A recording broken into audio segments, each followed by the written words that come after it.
Hello, everyone. I'm Stefani, and I will be leading today's discussion on the topic of the alter ego. So, without further ado, I'll just get started with the presentation. And when it comes to the whole topic of an alter ego, I thought it's very interesting to present and a bit uncommon and can be applied to many disciplines in life, which is why I really wanted to make this presentation in something that I love talking about. So allow me to introduce myself. And for those of you that don't know me, I'm a Bulgarian polyglot. I am a member of HYPIA, the International Organization of Hyperpolyglots, and which I would encourage all of you to join. It's a wonderful place, very supportive community.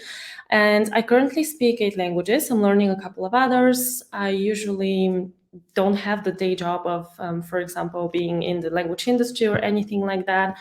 I do work in strategy and M&A, but I do run a YouTube channel called Polyglot Secrets where I share everything that I've learned along the way, and I love doing that. And it's kind of a little bit like what I'm doing today. So enough about me. I will just go ahead and get started with what is on the agenda for today. So I'd love to, first of all, get over why psychology matters so much in language learning, in my opinion, why I think it's a great thing to get right if you want to be a successful learner of languages. And then to move on to why, in particular, an alter ego, like what it is and why exactly I think that it is a great psychological tool to use in your toolbox to get that right, to get your psychology right, in order to be able to be a more efficient learner and to overcome challenges that might not be that easy to overcome. Then I will, go ahead and tell you what book I read on the topic, which I think is absolutely amazing if you want to know more about that, and where a lot of the things that I know about it come from, and then how you can create and use your own alter ego to learn a language. And as with most of the talks here at the Polyglot Gathering, we do have a Q&A at the end.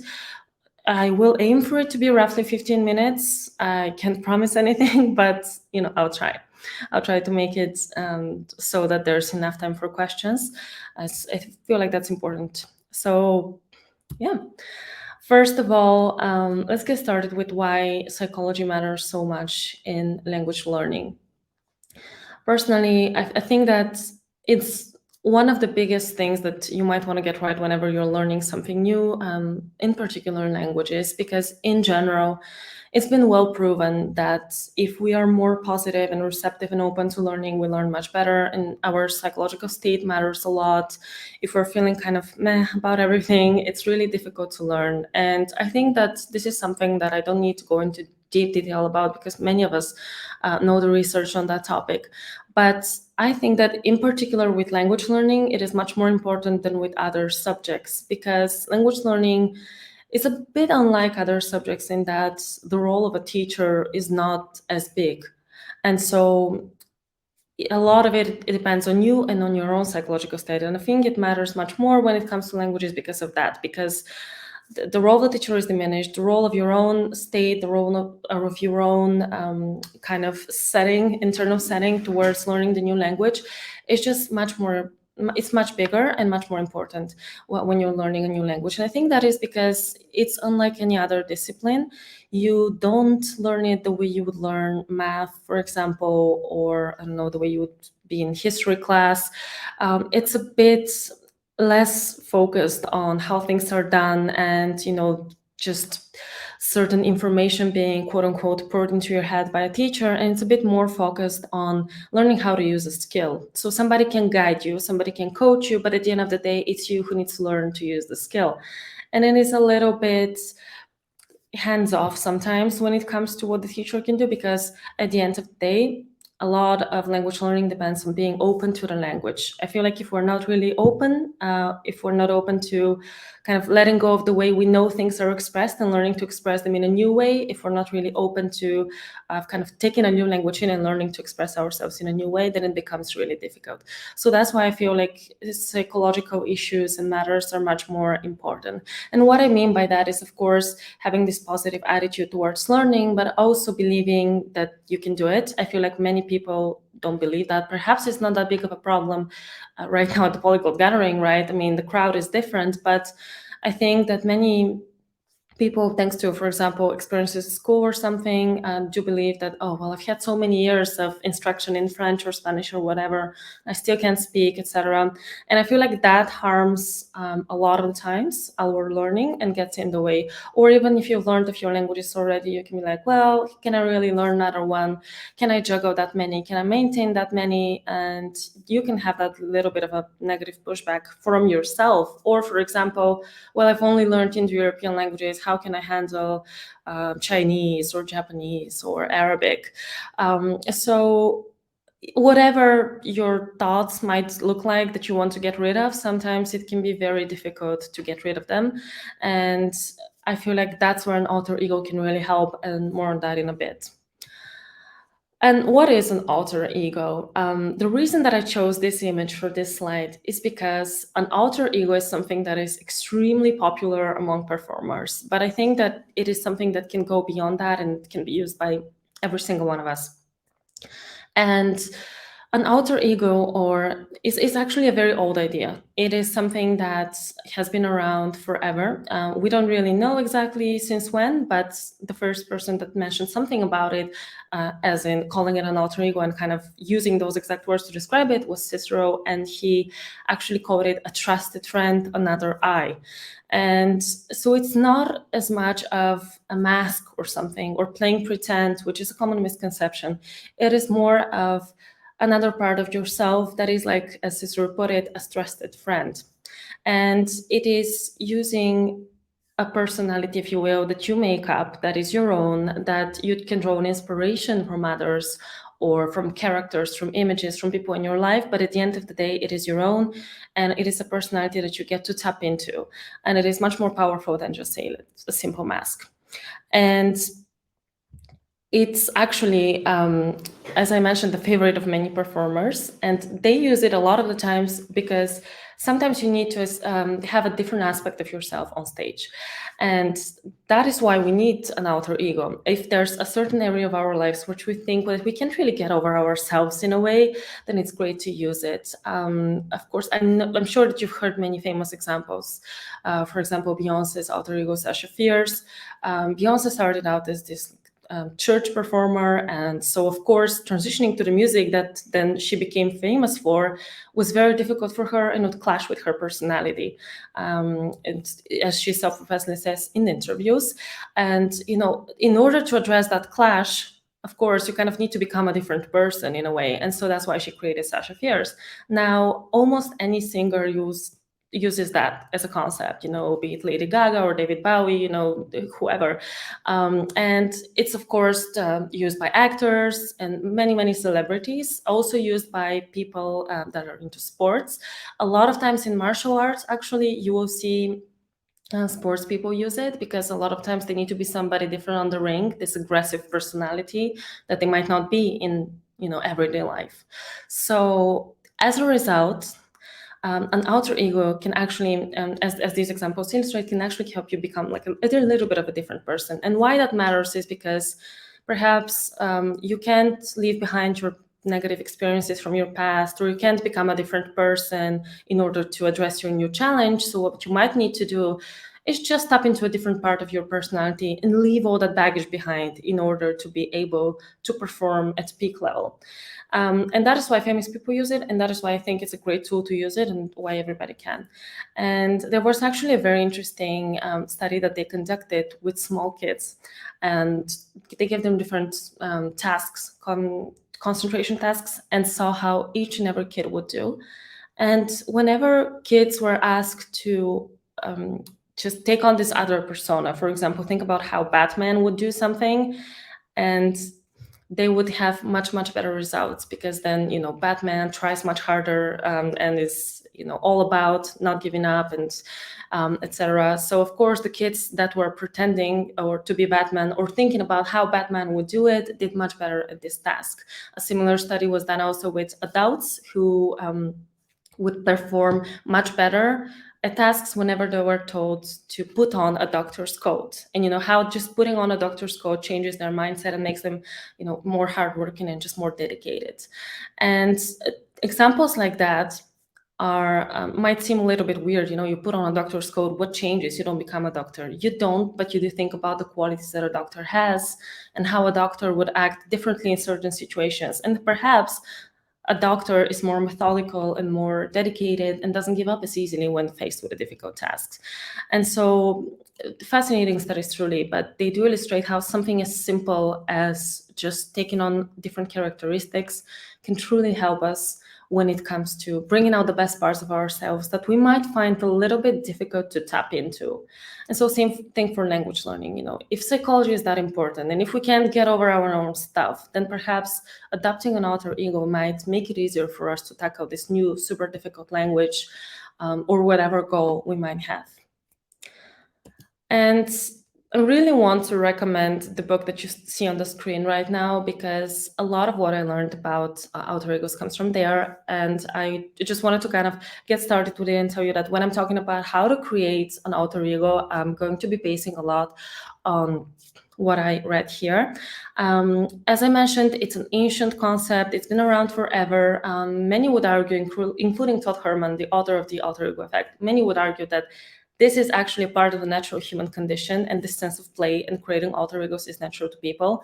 And I agree, but I don't think I've ever seen anybody describe the process of how to do it so well. So he's a performance coach. He coaches many of the top athletes and business leaders of the world.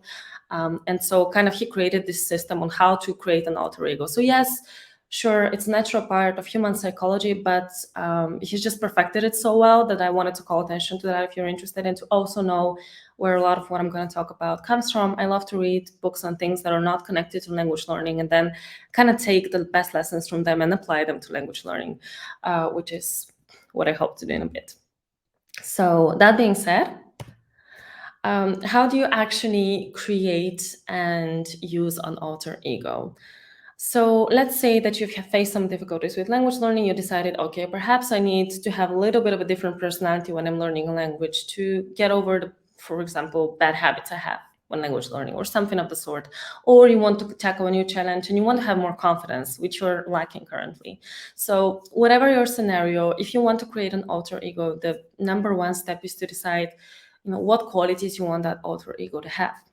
So once you've decided to do it, think about, okay, who can I draw an inspiration from? Is it perhaps another polyglot that you think has done really well? Is it actually somebody that has nothing to do with the language world?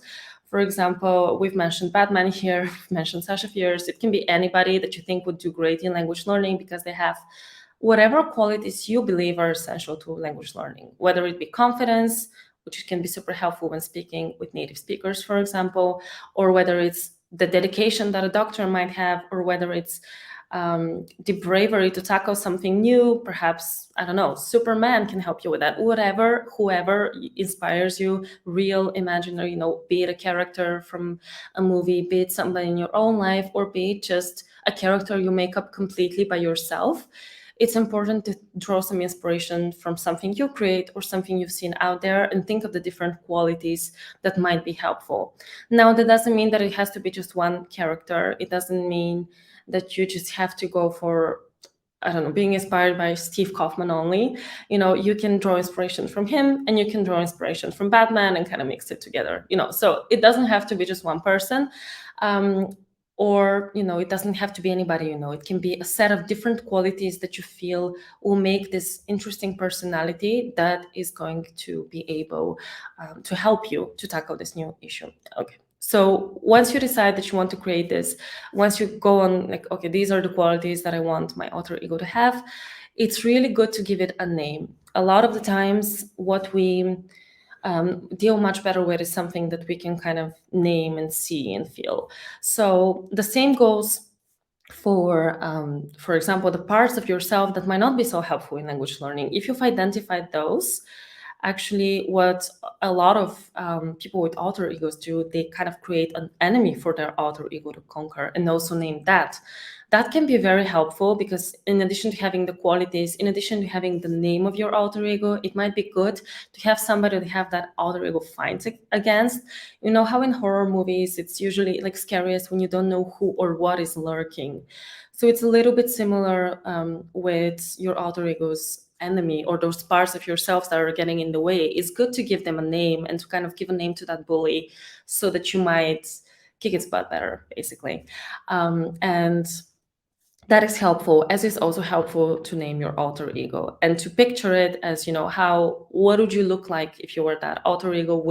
How would you act when you're learning a new language? Would you be in a certain place? Would your environment look in a certain way? You know, what would you dress like even? That might even be helpful. So think about how that alter ego acts and what they look like and what name they have. And yes, perhaps what enemy they're fighting. You know, what part of yourself, the part of yourself that doubts yourself, you know, give it a name.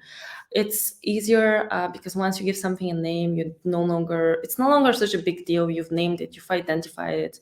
Just like, you know, when the villain is revealed, it's no longer as scary when you've given something a name. So that can be a helpful aspect. It can also be good if you, in addition to defining the qualities and giving your alter ego a name, if you think about the origin story. So again, thinking a little bit in superhero lines, you see that, especially if you're into superheroes, you know that they all have this origin story. None of them just kind of decides to become a superhero one day. They all have this origin story and what they stand for and how they came about to be who they are. So if you think of your alter ego, how did they become who they are today? Like, why would they make an amazing language learner? What events did they have in their own life that shaped them? That can be super useful because you're giving it life, you're making it a true character, and it's a little bit easier to visualize and act as if later down the line. And it's also really helpful because if you have certain past experiences in your own language learning that were negative and that are dragging you down and that are messing with how you see yourself, your alter ego doesn't have those. They have different experiences. Perhaps they grew up in a different way. They had different experiences with language learning. They had a completely different origin story than you, which means that when you're tapping into that alter ego, then it's easier to not carry all of that baggage with you. And so it's good to give it an origin story that is positive, that makes it very conducive to those qualities that you chose to begin with, and that actually are a bit, you know, it's a bit easier that way. It's a bit easier because it gives life to the alter ego and it makes it a bit more useful, I would say.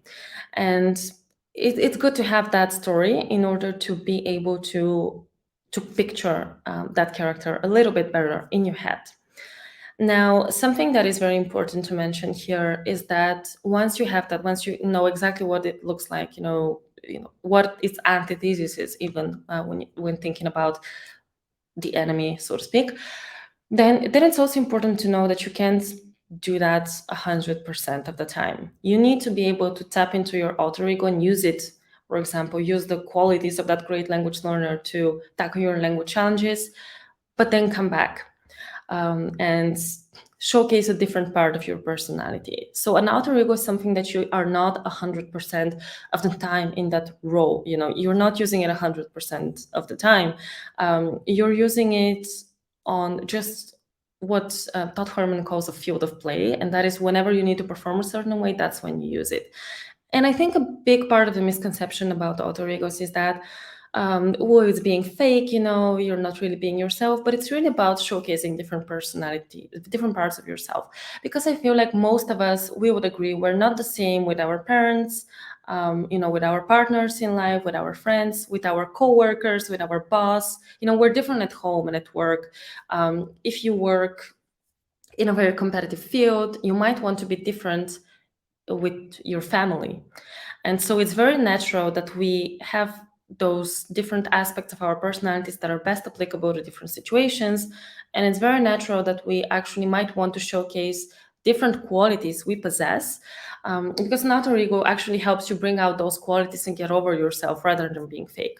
So, of course, when you're thinking about using it, it's not all of the time. You're using it for specific things. You know, there's a part of you that you might want to use at home, and then there's a part of you that you might want to use at work, and then there's a part of you might want to use when learning a language. So it can be important when you're constructing a character, an alter ego, to kind of help you with overcoming certain challenges, to have a little bit of a physical trigger so that you can switch back and forth in a way, so that, you know, you can tap it more easily into that alter ego, because it does involve a sense of play. And in order to access that sense of play, it's not as easy for us as adults as it might have been, you know, for those kids in the Batman experiment. Because it comes more naturally to kids, the sense of play. So for us adults, it might be useful to have some sort of physical trigger. What Todd Herman does is he calls it a totem. So it's really something physical that kind of gets you started into your alter ego. And for you as a language learner, it might be really simple. It might be a piece of jewelry or clothing that you put on. It might be when you're at that desk, that specific desk that you use to learn a language, then it goes on. Or it might be perhaps whenever you pronounce a few words in that language, it automatically activates. It doesn't really matter what it is, whether it is a specific object or a place, or, you know, whatever, or, you know, a few words in a foreign language, whatever it is. It doesn't matter what you choose, but it is important that there's like a physical trigger that gets you into the alter ego, because, as I mentioned, different aspects of our personalities can't have it on 100% of the time.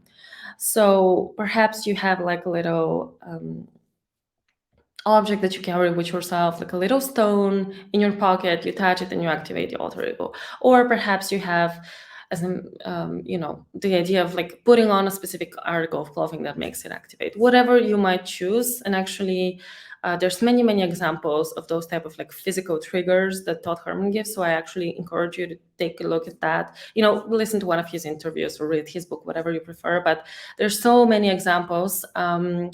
And it can be literally anything. The important thing is that it's something physical, so that it gets you a little bit in character, a little bit like an actor would go. You know, they put on their costume, and they, you know, whenever the director says action, they know that it's go time. So something physical to kind of get you in the right mood. And it's also important, in addition to that, to have a little bit of a backup plan, because even if you create an alter ego that doesn't have, you know, the doubts that you have, for example, or whatever is getting in the way of your language learning, sometimes it can be useful to actually have an answer that alter ego might have whenever self-doubt creeps in. So, you know, have a little bit of an answer, have a little bit of a rehearsed answer prepared.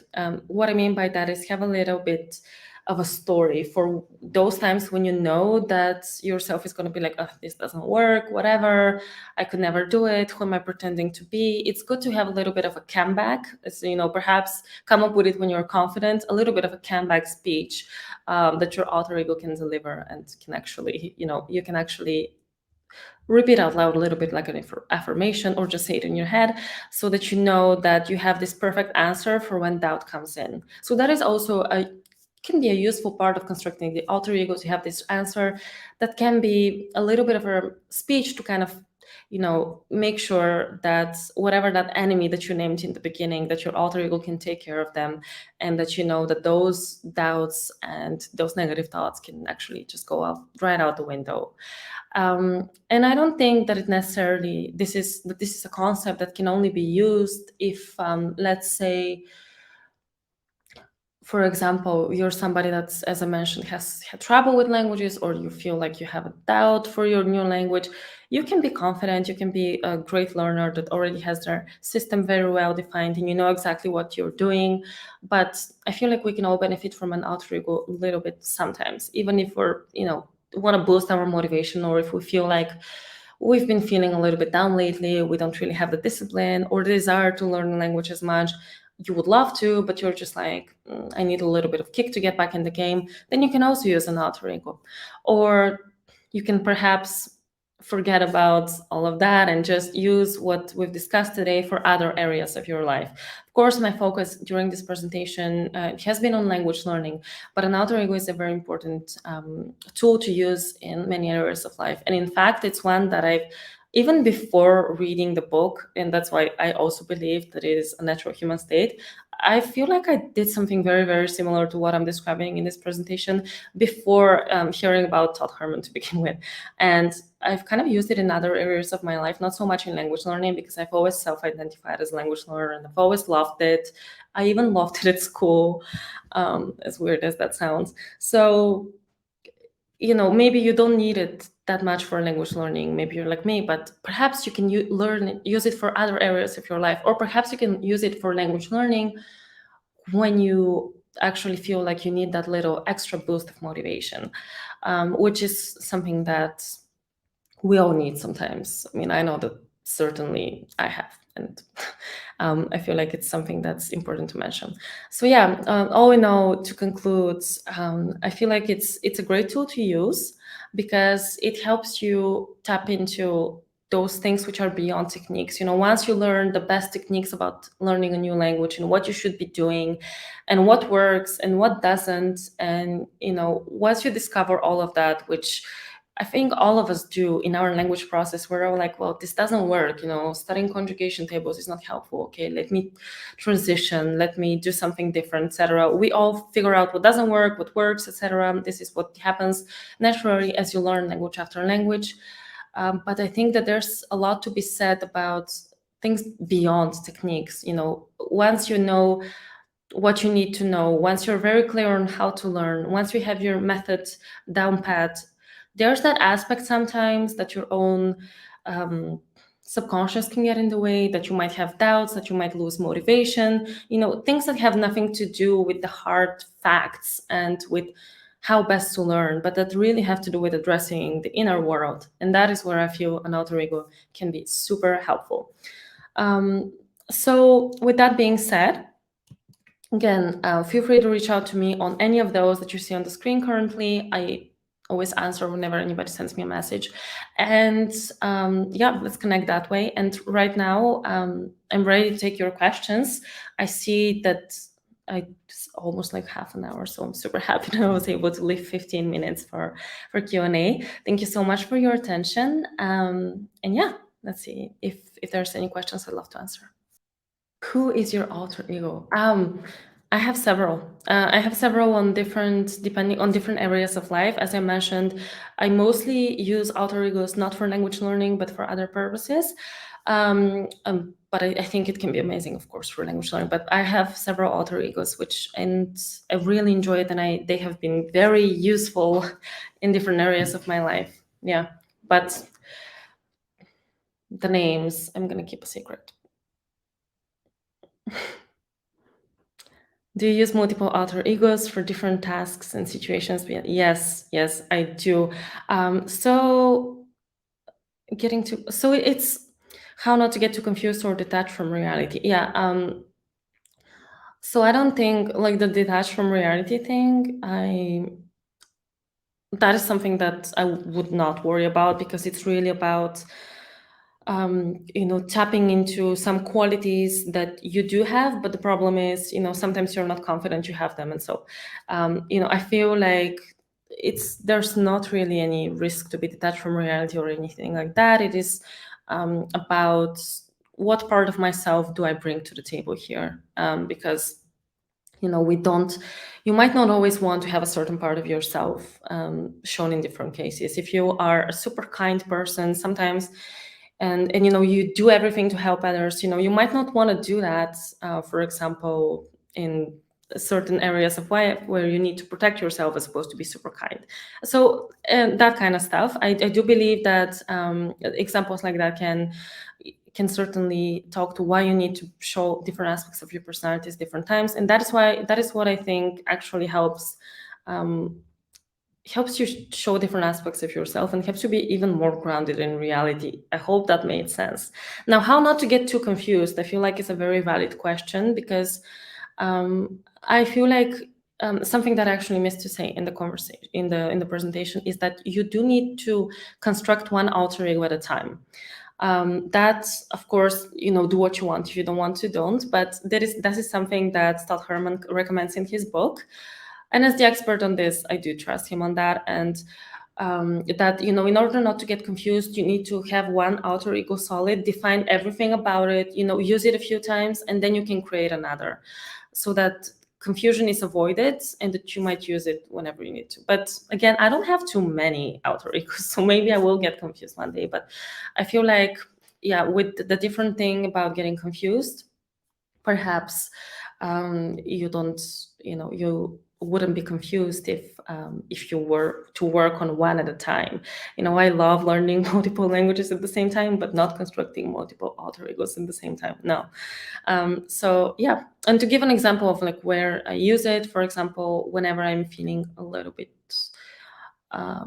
not confident in my workplace, I have an alter ego for that, for example.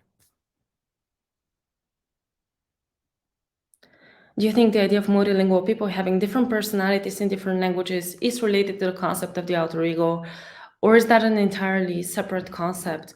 I actually believe that it is. Yeah, I can't really, of course, prove it or anything, but I do believe that the whole having different personalities in different languages is a little bit related to the concept of an alter ego, because it's a little bit of once you speak a certain language to a certain level, you kind of create an alter ego naturally without meaning to. So I do believe it is a natural part of learning a different language. And so if you reach a certain level, it certainly happens by itself. And I feel like I'm a different person in different languages. Now, I also know that there's certain people that say that they don't believe that, they think that when it comes to different personalities in different languages is because you can't really express yourself as well in your second language as you can in your first, which I don't think is necessarily true, because even when it comes to my fluent languages, for example, that are, at a level where I feel like I can express myself as well as in my native language, I still feel like a different person. And I think there's something to be said about language carrying a sense of like a different personality and a different culture. And so for me, the answer is definitely yes. And again, an asterisk, you're going to find people that don't believe that, but I do feel it's true. Which superhero could I use for having consistency in studying? So that it really depends on your perception of a superhero, how you perceive each and every one of them. It has to be somebody that speaks strongly to you. So it has to be somebody who you admire, of course, but it also has to be somebody who you see the qualities that are helpful and that are meaningful to you. Because even if I tell you, I don't know, consistency in studying, who could be great for that? Maybe Iron Man, or just off of the top of my head when you ask that question, perhaps Iron Man, in his dedication in building his suit and all of his, genius level intellect and his consistency in all of the creations that he makes. Maybe that makes sense to me, but maybe it doesn't make sense to you. You could be somebody that sees another different hero, another hero as having this ability to be super consistent. So it really depends on. It actually doesn't have to be anybody that has anything to do with studying. It could be somebody that you just feel is like a consistent person overall, and it has to be meaningful to you, and it has to be a little bit of. There has to be some emotional connection when you think of that person.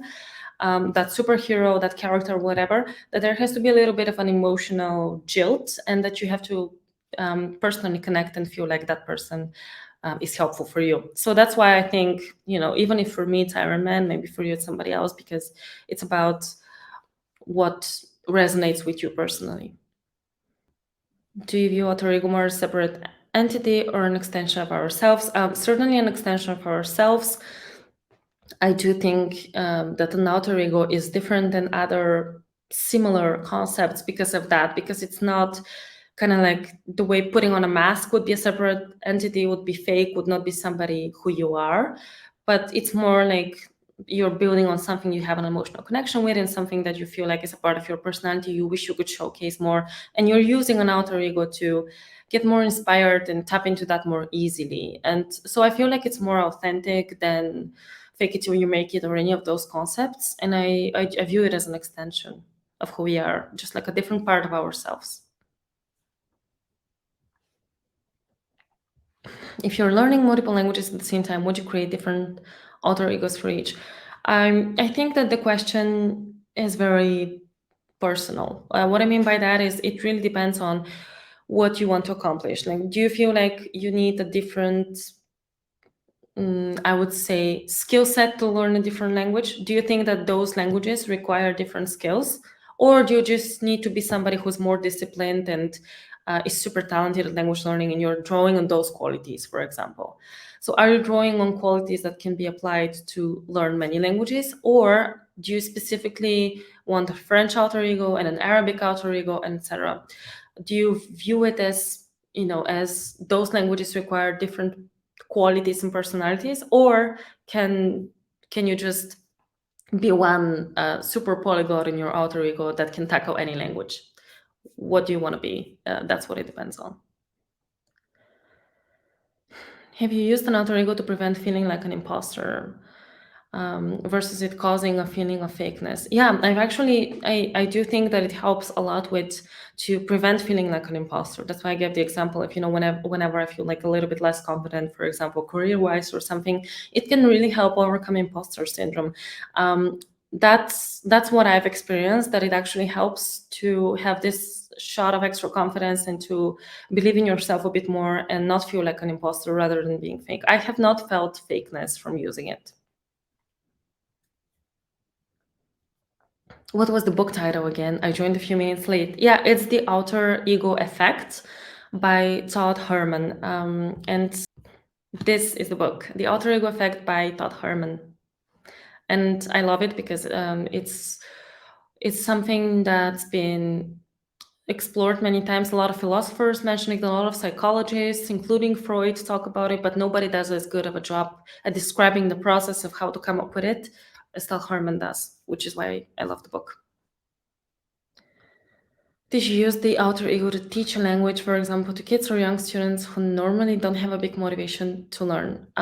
So you mean me showing up as an alter ego to teach, or is it like encouraging them to create their own alter egos to learn? Because I feel like if it's the second, if it's encouraging kids to create or young students, right, to create an alter ego to learn, they would be great at doing that, just like the kids in the Batman study. And I feel like that's a great thing to help students, to encourage them to kind of adopt the qualities of their favorite superhero or something. So I think it's a great idea.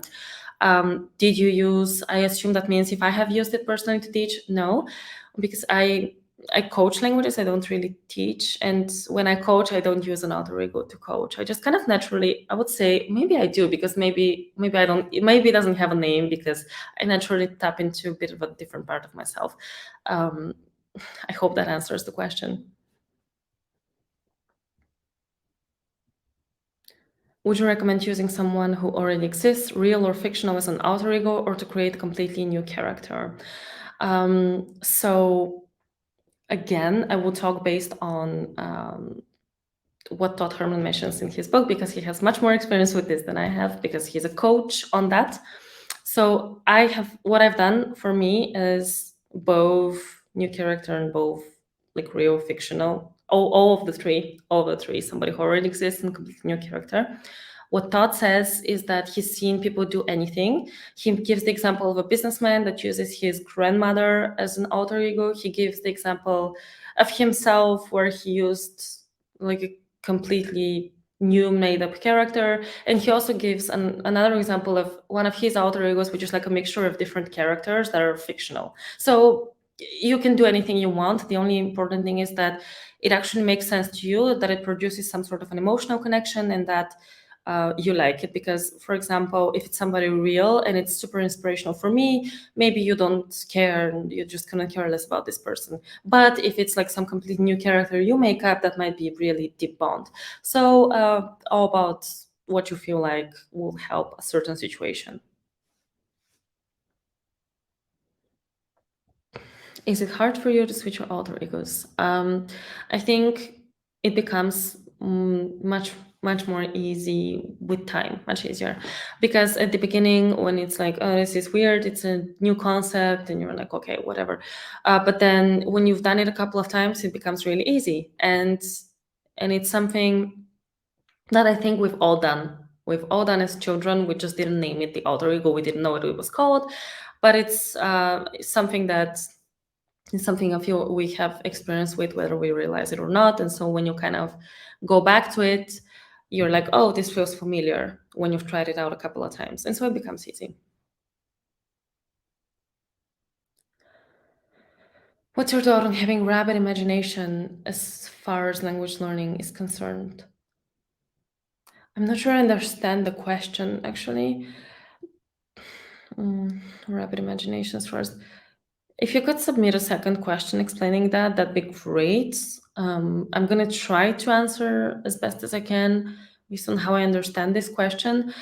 I think that imagination is a tool that we can use to tap into different parts. So if you feel like you might need a little bit of extra help to get your motivation back or something, then it can be really helpful. I feel like imagination can be amazing, especially for motivation. If you've lost it, and you can use imagination to not just step into an alter ego, but maybe even something as simple as imagine how you're using the language when you're traveling to that country, or how you're using it in the new business setting, or whatever the reason that you're learning the language.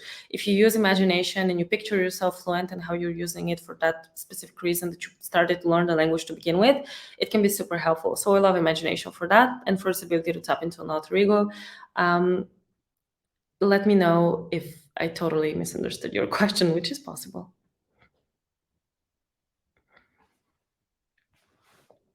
Would you pick an alter ego that has the same motivations as you based on life experiences? For example, if I were an orphan, Batman or Superman would clearly call out to me.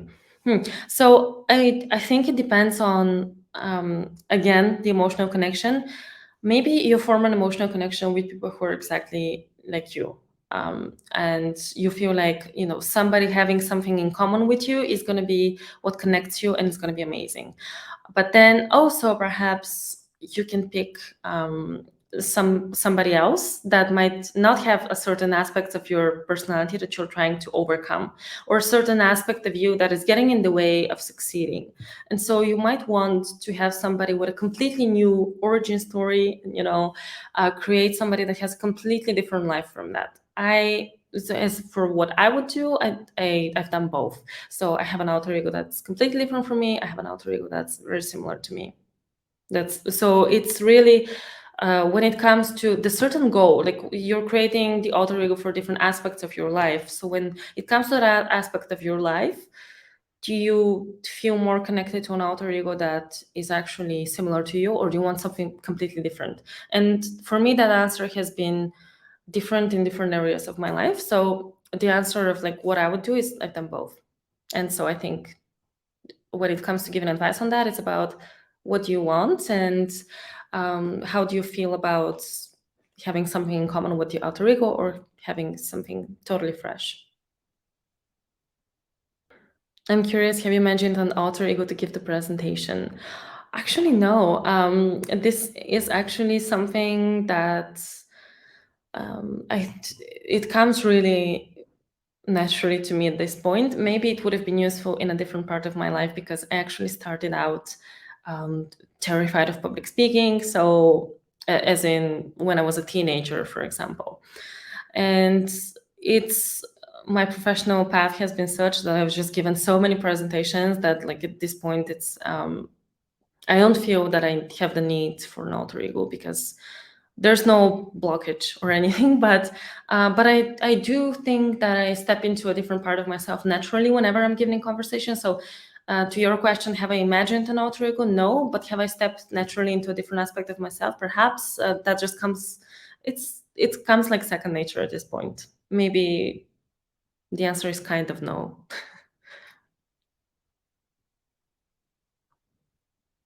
Do you have any specific productive hour in a day to acquire a language?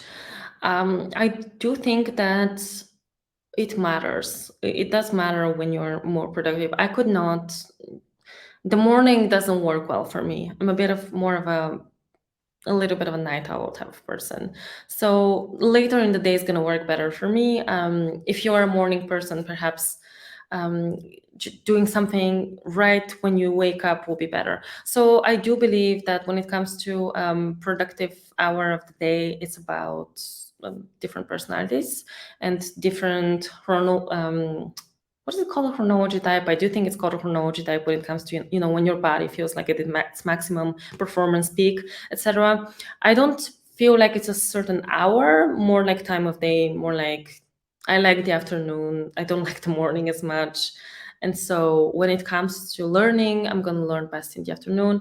And I actually know a lot of people, I believe, also Luca Lampariello might be one of those people. I think he mentioned it a lot, that he does language learning first thing in the morning because that's when he feels more productive. So I do believe that choosing a good time of day is helpful. And I am informed that that is the last question. So thank you so much for your time, your attention, your wonderful questions. And if you do have any other questions, I am available on the social media channels that I listed in the presentation. You can type in Stefani Kostadinova or Polyglot Secrets, whatever, and message me wherever you like. Add questions to this platform if you want. I do feel like there's an opportunity to add a question on the Polyglot Gathering website, or you can just message me on LinkedIn or Instagram or whatever you want. So yeah, thanks again, and enjoy the rest of the gathering.